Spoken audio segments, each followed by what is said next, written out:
Hey everyone, it's your Lunar Witch, and welcome back to Moon Brews.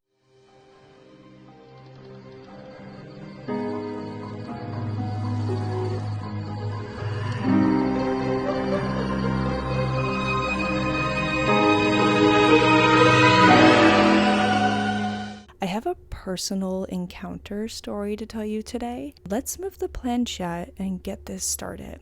Let's take it back to 2006 to about 2007. At this time in my life, I was living in New Jersey, in a beautiful log cabin perched up in the woods. The cabin was located on the side of a beautiful mountain with all kinds of wildlife and mysteries hidden within the deep woods. As a child, I was outside constantly, playing with the other neighborhood friends in the woods. It was an endless backyard, it felt like. Every single one of our houses backed up to deep, dense, woodsy forest, and we were able to dive right in and walked for what seemed like forever. My childhood friends and I would pass the time by jumping over fallen trees, finding decomposing animal bones, and, if we were lucky enough, finding artifacts in the dirt like arrowheads. One time, when we were deep in the woods, farther away from our homes, we came across old, rusted pieces of metal. At first, we didn't understand what these were from. But as we uncovered more and more leaves, we slowly realized that these old rusted metal pieces made up a track, a railroad track forgotten beneath the pile of leaves deep in the woods. The railroad track ran for God knows how many miles underneath the soil. Eventually, we would find more and more pieces of large rusted nail spikes and decomposed wood planks that ran across the tracks. Doing a quick search online, railroad tracks like these were most likely built sometime between the 1950s and the 1920s.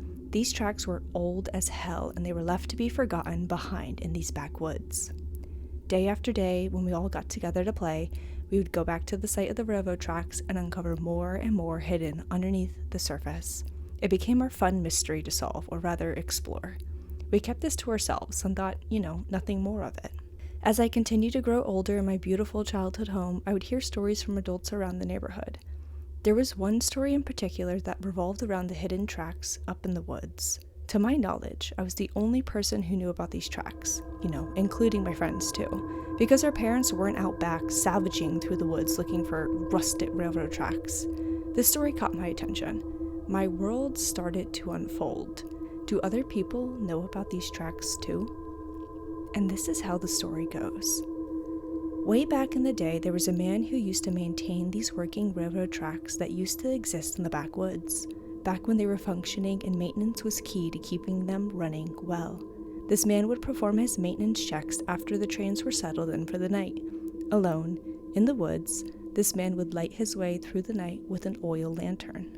But unfortunately for the man, one night as he was working on the train tracks, one of the trains was in operation, plummeting down the trail. The train ended up slicing the man's arm as it was outreached over the tracks. This poor man lost his arm in a freak train accident. And as the story goes, this man continues to walk the lonely woods at night looking for his lost arm, with the help of the light from his lantern to guide the way. Obviously, I thought this was just a story full of bullshit, right? Even at 10 years old, calling it as I see it. Until one day, probably a few months later, I don't know exactly, it was a cold autumn night. I saw something I would never be able to explain, still seeing it clear as day in my mind. So I would often walk the private road in front of our home. It was a place where all the kids grew up, cars did not frequent often, and honestly, it was like our main hangout area to be. If you were near the ends of the street, you could basically see what was going on down the other side of the road. It wasn't a very long or big road. Day was turning into night as twilight approached quickly. I looked down our private road and noticed a light in the distance. The light appeared to be a few feet off the ground, and it started to get closer and closer. It was too dark to make any definitive features. The light appeared too low to the ground to make it, a mistake for a light in the sky. It was definitely not a headlight of a car because there was no engine sound, and the light was not as bright as a headlight would be. It honestly looked like the light was at a hip-level distance from the ground. Traveling nearer, it was slowly gliding towards me. As this object moved closer, I continued to think of what it could or couldn't be. There was no way this was a flashlight from a neighbor walking, as a flashlight would move with the motion of a walking human. You know, side to side, wobbly. Instead, this light faced me. It did not wobble and just continued to glide. I made my way back to the porch of our cabin because fuck that. And at this moment, this is when I realized the story about the man with the lantern, forever searching for his arm. Fearful, I looked down the hill from the front porch to the road, just waiting for the light to appear.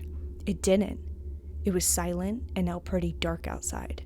As I started to go back inside, I saw the light from before finally, and it shot at the speed of light across the entire road to the very end.